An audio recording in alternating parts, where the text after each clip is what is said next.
Captaincy পেয়ে এই দলকে বদলে দিচ্ছেন লিটন দাস। টি-20তে এমন পরিবর্তন দেখা গিয়েছিল সর্বশেষ সাকিবের ক্যাপ্টেন্সিতে। শ্রীলঙ্কার মাটিতে 2 জয় সিরিজ অর্জন ছিল দেশের ক্রিকেটে পুরনো হাই ফিরিয়ে দেওয়া। এবার ঘরের মাঠেও আরও এক সিরিজ জয় লিটনের দলের। লিটনের ক্যাপ্টেন্সিতে টাইগারদের সুদিন ফেরা নিয়ে বিস্তারিত থাকছে প্রতিবেদন। লিটন দাস যেদিন টিকে যান সেদিন যেমন ব্যাট হাতে নিখুঁত, নেতৃত্বেও তেমনি শানিত।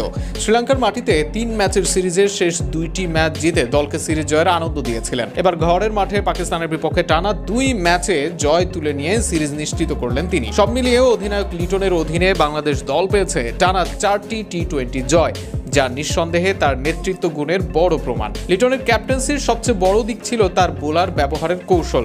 শ্রীলঙ্কার বিপক্ষেও তার বোলিং চেঞ্জ ছিল কার্যকর, কিন্তু পাকিস্তানের বিপক্ষে তা যেন আরো নিখুঁত হয়ে ওঠে। মুস্তাফিজুর রহমানকে তার স্বভাব সিদ্ধ বোলিং করার স্বাধীনতা দিয়েছেন লিটন। সেই সঙ্গে সাজিয়েছেন এমন এক ফিল্ডিং সেটআপ যা ব্যাটসম্যানদের উপর চাপ বাড়িয়েছে প্রতিটি বলেই। পাকিস্তানের ব্যাটাররা কোনোভাবে মুস্তাফিজকে চার্জ করতে পারেননি, যার কৃতিত্বের বড় অংশই লিটনের দূরদর্শিতার পরিকল্পনা। তাছাড়া পার্ট টাইমার শামীম হোসেনকে এনে সঠিক সময় বোলিং করিয়ে দিয়েছেন রান চাপ। অনেক অধিনায়কই যেখানে এই জায়গায় ভুল করে বসেন, লিটন ঠিক সময়ে সিদ্ধান্ত নিয়েছেন। প্রতিটি বোলারকে নিজের জায়গা থেকে সেরা খেলাটা তুলে ধরতে সাহায্য করেছেন। শরীফুলের দারুণ শুরু তারই প্রমাণ। মাঠের ফিল্ডিংয়ে তার তীক্ষ্ণ নজর, ব্যাটসম্যানের ধরন বুঝে ফিল্ডার পজিশন পরিবর্তন আর বোলিং চেঞ্জের সঠিক হিসেব, সবকিছু মিলিয়ে তার অধিনায়কত্ব ছিল টপ ক্লাস।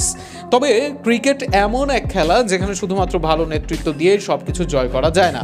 দলের অন্যান্য সদস্যদের পারফরমেন্সও সেখানে বড় ভূমিকা রাখে। তবুও যেভাবে লিটন দেশ বিদেশে একই ধারায় বোলারদের কাজে লাগিয়ে ম্যাচ বের করে আনছেন, তাতে তার অধিনায়কত্ব ভবিষ্যতের জন্য বড় আশার আলো হয়ে উঠছে তা বলাই যায়।